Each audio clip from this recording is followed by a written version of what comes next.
So I am dropping off Colby. I will turn around and go back home, make sure the other two are ready, and then we'll turn around and go back, drop them off, and I'll wait for Jason to pick him up. And then I will go into my Zumba class. Swim fast. Love you. I think it first started with swim lessons. We thought it was really important for safety reasons to have our children learn how to swim. And then it morphed into where they are is pretty much full-time just swimming. All right, first swimmer, ready? Go. And now we're just very involved in that. Not that we coach, but we support our coaching staff, 110%. Good, make sure you're releasing that stroke. Don't go all the way back, release it out. Okay, ready? Go ahead. Sometimes we have to have dinner at 4:30 to make sure that everybody eats. At 5 o'clock when I'm getting out of work, I'm calling my wife to say, where do I have to be and what time do I have to be there? So you are on your way to the Y to pick up Colby? We don't really look at it as a grind. It's a privilege and a blessing to watch my kids grow. Oh, hey, Rose. I've become a lot more social about other kids my age and ones younger and older than me. And I've just noticed that I've been more friendly than I usually was when I was younger. All right, you ready, buddy? I've matured a lot because of the swim team, and now that I'm older, I'm able to kind of fill that role and help lead the little kids on the swim team, being that big swimmer that they all look up to. Naomi has done some really challenging things. We're trying to balance high school and swimming here. Done a really great job, and we're trying to get her into being a coach next year and working with the little ones because she's great with the little kids. Dan, any day now. It has changed me, and I think it can change really anyone. I think I've gotten stronger as a swimmer and as an individual, and I think that's because of the Y. Dan, he's our top 13, 14 boy swimmer. He's got a very natural feel for the pool, really, really smart kid, and he loves to race. He's a second off national qualifiers. And the 200 free, if you get to see that, is an amazing thing to watch. It's actually really beautiful. All right, here we go. Let's go!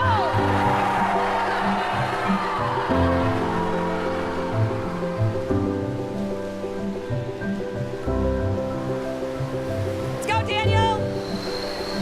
Come on, bring it back!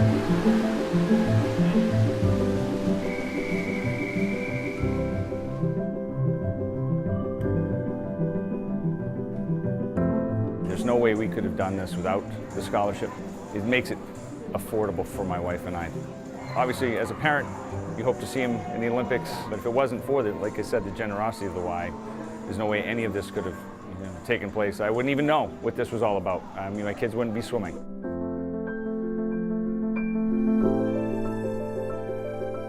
Neither Jason or I were born and raised in Haverhill, and so it's helped us as adults get connected within the community. It's not only helping you physically, but you're also just making connections and building friendships. I feel like anyone could go in there and they'd just make a friend as soon as they walked in the doors. I think the joy of the Y is what you put into it.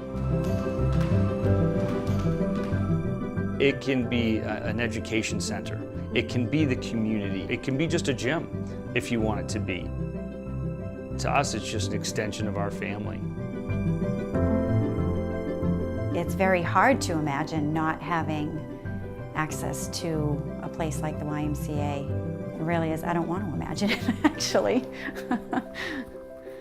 Next question, please.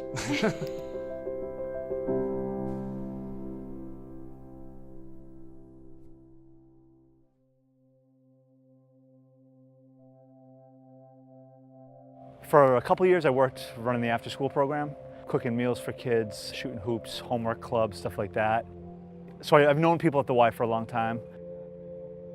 They learned about a garden I was helping to run at Salem High School. So they approached me. They had this idea that they wanted to have a garden in the city They wanted to hire kids, and for me it was just an absolute perfect job. I mean, I love gardening, and I love working with kids.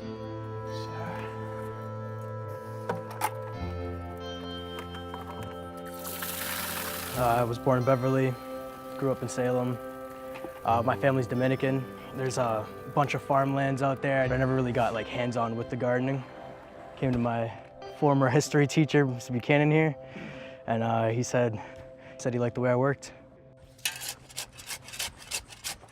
People step up to the plate when given opportunities. Yeah, Jorge had no gardening experience, so you might think, oh, this isn't a good fit. Jorge was the perfect fit. He was the absolute perfect fit for the job. So it was just, an opportunity. Oh, I'm cranking through this. Not using my hands this time. Yeah, smart. It's one of my most firm beliefs that teenagers should have jobs. I think it gives them confidence, keeps them positive, gets them tired. They go home at the end of the night feeling good about themselves. And I think it can put a kid on a path to a better life, without a doubt. Yep, I love what I do now. This year we're going to have in here tomatoes. As you can see, one of the students is doing some art from the high school. The next bed we're going to do corn, which was requested this year. Our kale bed. We have a beets bed. We have herb beds over here.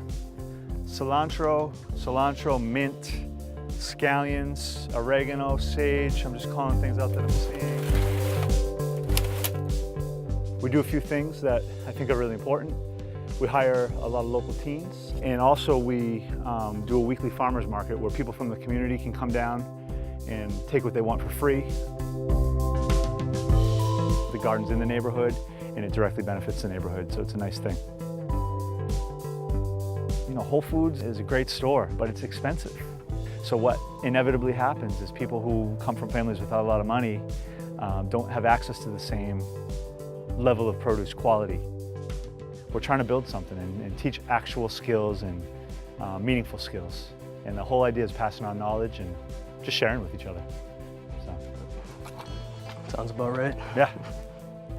I know Buchanan's not going to be here forever, so I definitely intend to keep this going. It's pretty cool.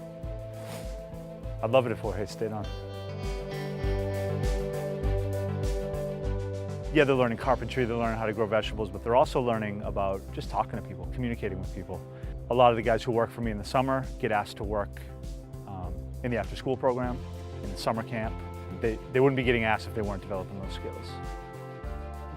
Once summertime ended, I got offered a job for the after-school program, so now I work with kids. Hi, everyone!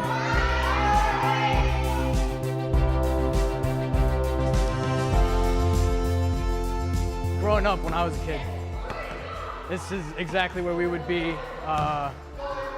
I loved my staff, I really loved what they did for us, and I just kind of wanted to be that guy for more people. It's just spreading love, joy, anything we can for these kids. I don't even go to work every day. I just come out and hang with my friends. That's what I tell my mom.